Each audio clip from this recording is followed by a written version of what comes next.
Hi everyone, I hope you all had a great day today. I decided to make this video in English so my English speaking friends can also benefit.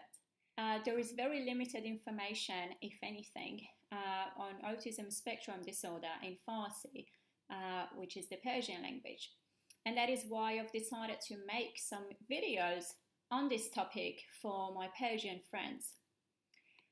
But as mentioned, this particular one is in English, obviously.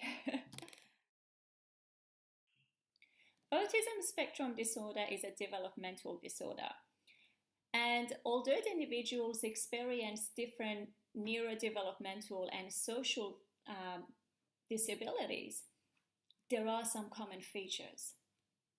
And the common features are the focus of today's video.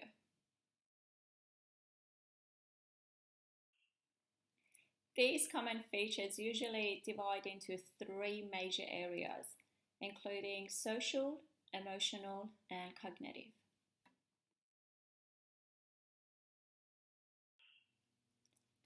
Unfortunately, at this stage, there are no medical tests for ASD, and that's why psychologists and psychiatrists can only administer autism-specific behavioral evaluations to diagnose for autism.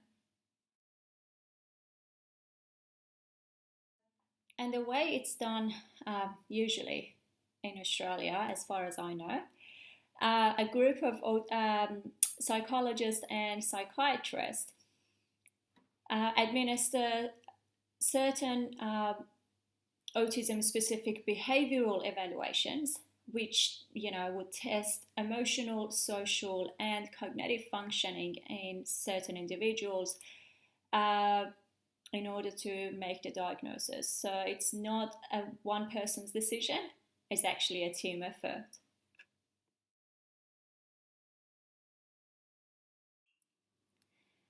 To give you some examples on the common features, so social deficits, for example, is one of the major challenging areas for the majority of people on this spectrum.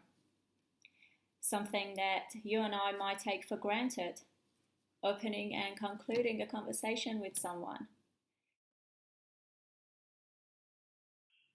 Even if they start a conversation, that sometimes the topic of the conversation might not be the most appropriate topic. So, for example, one of my clients used to walk into people and introduce himself and let them know his address, let them know, disclose certain personal information, such as which school he's going to and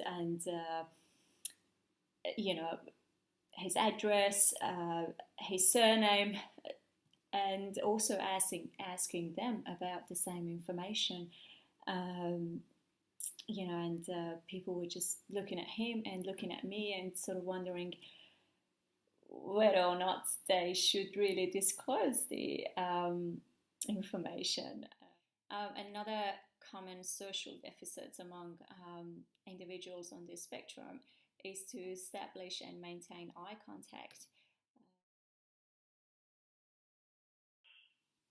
And that's usually regardless of the length of the conversation. So it could be just a short 1 or 2 minute conversation, yet there is a lack of eye contact from the individual on the spectrum. They usually sort of look towards, your shoulder or around the mouth, or sometimes even just looking around, avoiding any eye contact with you. Not maintaining eye contact from an individual on the spectrum is not a sign of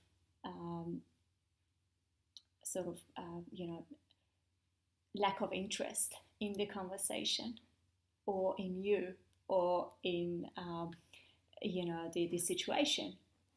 It's just the way they interact.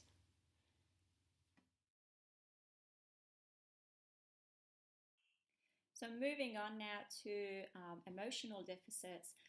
One example would be predicting and understanding others' emotions and facial expressions. I think it's important for me to note that it's not just understanding other people's emotion. It's also understanding their own emotions that some people on the spectrum can find it a challenge. Also, using facial expressions is another challenging area for some people on the spectrum. One of my clients used to ask me, if it's okay to annoy so and so, and I used to say no. They will be upset, and then he used to say, "Oh, show me how." So I used to go like, this, and just making the sad face, and he seemed to quite enjoy it. But when it was his turn, I just couldn't do it.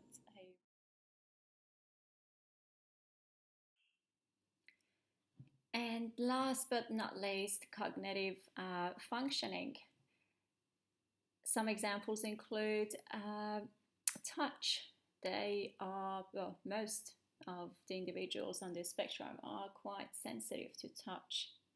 So that's something to always take into account when you are interacting with an individual on the spectrum, particularly not to touch their face.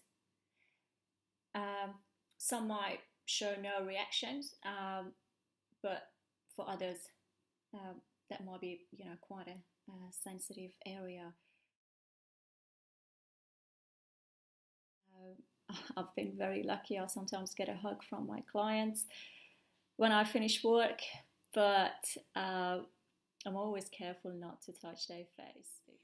I hope you enjoyed this video, and thank you so much for your time.